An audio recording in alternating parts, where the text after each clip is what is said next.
Dear God, it's that time of year again.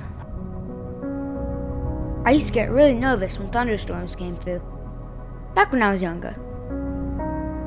Maybe that's why Dolly always freaks out. I mean, even in dog years, she's not even a teenager. Mom had gone to the store. That's when I heard the wind really blowing. I could tell Dolly was starting to freak out. I think she heard the thunder before I did. So to help her, we ran upstairs and went to my room.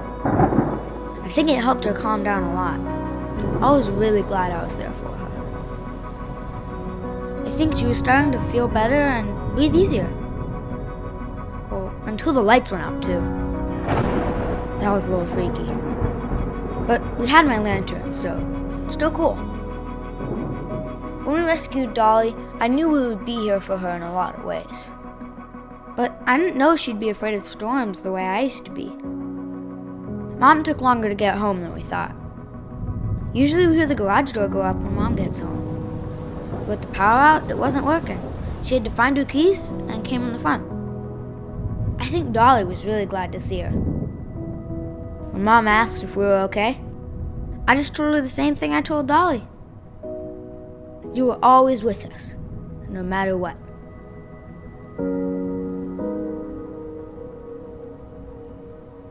Love, Tony.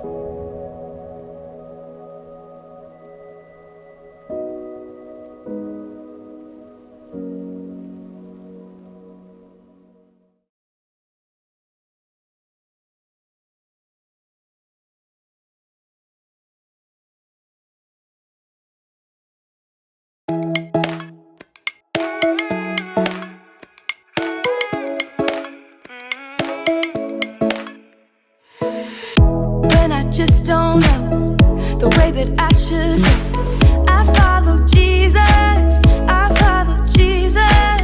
He's always helping me. He's strong when I am weak.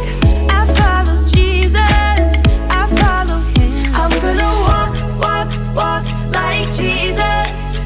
And I wanna go wherever he goes.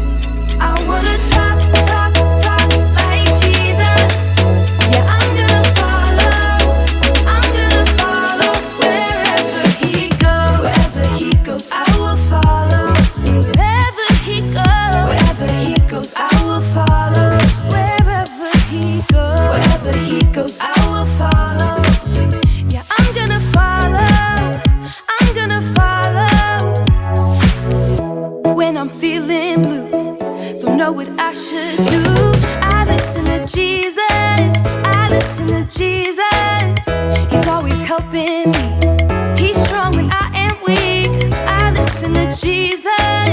I listen to him. I'm gonna walk like Jesus.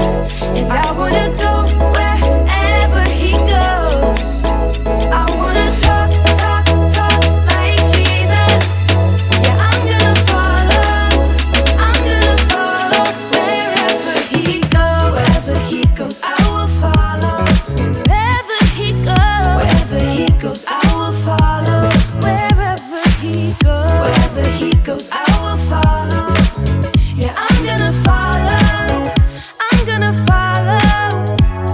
On Sunday and Monday, I can be like Jesus. On Tuesday and Wednesday, I'm gonna be like him.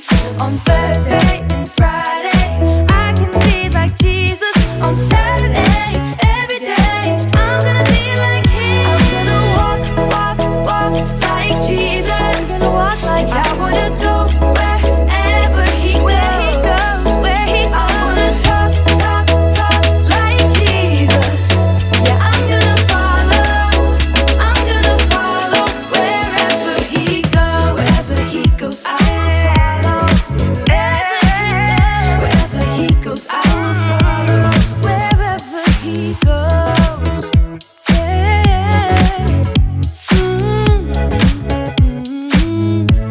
Wherever he goes.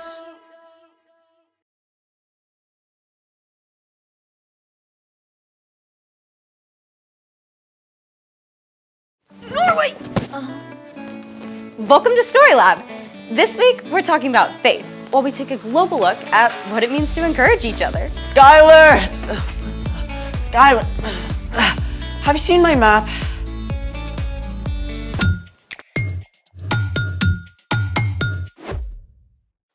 Hey, I'm Skylar. And I'm Sebastian, We're talking about faith.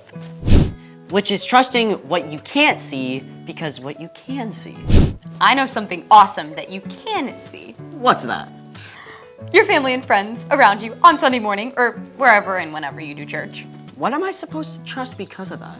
That church is way bigger than where you happen to meet. In fact, church shows up in all kinds of ways across the entire globe.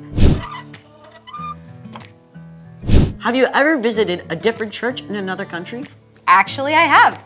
I visited the Notre Dame in Paris, but I also know someone who grew up in a different place. Venezuela. Hold on! Venezuela, top of South America. So, who's your Venezuelan friend? His name is Italo, and we get to talk to him. Right now. Way cool. Hi, Italo. Thanks so much for talking with us. Hey guys, thank you for having me. So, you've been part of or visited churches in a lot of different places, right? Yeah, that's right. Well, first I grew up in Venezuela, where I served on the kids and student side. That church group for nearly 5,000 people while I was there. Then I moved to Costa Rica to work there with a smaller church. And then I have been thankful to be on training with other different churches in Mexico, Puerto Rico, Panama too. Hold it, let's see all of those on a map. Wow. What were some of these different churches like? Well, in Costa Rica, I did a missionary training and I visited churches in the jungle to help with the construction there. Some of them, they were really remote, like they didn't have running water, electricity at all time. It was different. Wow, that's really hard. Yeah, it's a little bit hard for them, but even the people in the villages, they don't have anything. They're really joyful. They see them to worship God is like nothing I have seen in other place. The people there were completely committed to loving God and to serve others. What are some of the ways you've seen God work in the churches you visited? Yeah, one thing I love is that a lot of these churches really value the personal relationship. When you're going to these churches, even if they are small or bigger, the people know your name. Like you feel when you go to a church, you are part of like a family. And after church, the people just hang out, they share a meal. It's not just come here, sit down, and that's it. So it's just great. So great. What are some of the ways you've seen Jesus followers encourage each other? Well, one church I worked with in Puerto Rico was growing super fast, but they didn't have a building. So another church said to them, hey, we're not using our building in the afternoon, so come and just use it for free. Like just have your church in our church. That's awesome. Yeah, and in Costa Rica, the church I was working with, they had a partnership with this place called the Hope Center. And they are, because they still are there in a really bad area of the city. And some people of the church were challenging each other to help there. And now they give meals every day for more than 300 kids.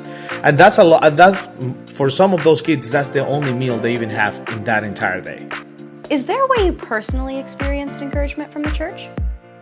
Yeah, for sure. Like, for example, this one family opened up their home for me to stay with them for almost 5 months. They even gave me a chance, to just come to the United States, stay with them, like no charge. They fed me, they gave me a room for myself. They didn't ask for anything. They just want to make me be part of their family. That's so cool. Italo, it has been great talking with you. Thank you so much for your time. No, thank you guys for having me. It was a pleasure. See ya. Bye. I love hearing these stories. It makes me want to travel and see what God's doing all over the world. Speaking of which, it's time for... The story before the story. Today, we're in the book of Hebrews, a letter written to early believers in Jesus. But before Hebrews, way back in the very beginning, out of a deep, deep love, God made an amazing world. But when people turned away from God, the world was broken. God made a plan to draw people back into relationship. So, at the right time, God sent Jesus, God's very own Son, to live among us. Jesus gave up his life and was killed. But on the third day, he rose to life. After Jesus returned to heaven, the early church grew quickly. But some believers became confused or distracted, and started to forget their faith in Jesus. Which is where our story starts. Take it away. Hey everyone, I'm Erica. Hey, Erica. The book of Hebrews is a letter written to Jewish believers in Jesus, likely by a friend or follower of the Apostle Paul. The writer wants to remind these believers that Jesus is more important than anyone or anything else, ever. He challenges them to hold on to their faith in Jesus and to encourage others in the church to do the same. Chapter 10 says this: Let us hold firmly to the hope we claim to have. The God who promised is faithful. Our hope is in Jesus, who made a way for us to live forever with God. But like the Hebrew believers, it is so easy to get distracted from that hope. We hear constant messages telling us that hope is found in buying more stuff, in doing more activities, in zoning out from our problems. So in the midst of all this, how do we stay focused on our true hope? Hebrews continues. Let us consider how we can stir up one another to love. Let us help one another to do good works. One way to hold on to our hope in Jesus is by acting on it. We can encourage each other to show God's love to the world around us. Rather than just telling our friends to do good things, we can encourage them by living it out ourselves. So what do love and good works look like? One way to put love into action is to put others first, whether it's first in line or letting your friend choose the game you play together.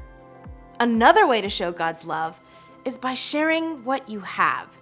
It could be sharing your lunch, choosing to give away some of your toys, volunteering your time to help someone out.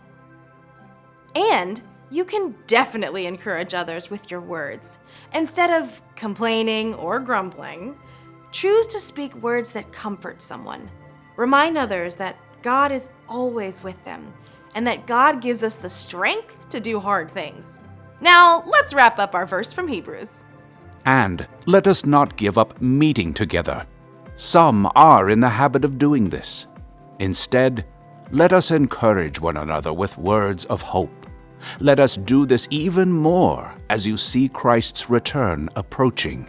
Let's be real. Even though texting someone is great, it's just not the same as spending time with them in person. We need each other. One way to meet together is at church. It doesn't matter whether your church meets in a building or a storefront or even outside. It's the people who matter. Maybe it's been a long week and it would be easier to skip church altogether. You can tell your grown-ups you'd really like a chance to hang out with your friends at church. Another way to meet up together is to spend time with your small group or class, even outside of church. If you've got a game or a performance, you can invite your small group leader and friends from church, or go to their events to cheer them on. And you can meet together just by hanging out with friends who love Jesus. Let's see those verses again. Let us hold firmly to the hope we claim to have. The God who promised is faithful. Let us consider how we can stir up one another to love. Let us help one another to do good works. And let us not give up meeting together. Some are in the habit of doing this. Instead, let us encourage one another with words of hope. Let us do this even more as you see Christ's return approaching. At the end of time, Jesus will return, and God will make right everything that's wrong. Only God knows when that will be. But in the meantime, we have an amazing opportunity to encourage each other to stay strong in our faith in Jesus and to show God's love to the world. The end. So, church isn't just for learning stuff about God. It's also about the people we meet and helping each other be strong. Exactly, because our faith is stronger together. So, what's our part in the story? Sometimes it's tempting to be a loner.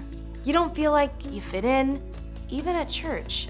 Or you've got sports on Sunday and it's hard to keep up with your church friends. Or it seems like none of your close friends care about following Jesus. Don't give up. Ask God to help you find at least a few friends who love Jesus and can encourage you.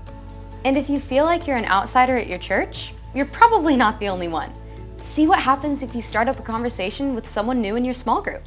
Or invite kids from your church to your birthday party. No matter what, you can choose to live out God's love. And encourage those around you to do the same. I think you got it. See you next time. Bye, Erica. So here's the thing. Our faith is stronger together. Hey, what just happened? I think the power's out. I got an idea. I've got another idea. That's amazing. Thanks for joining us in the Story Lab. See you next time. I think we need more candles.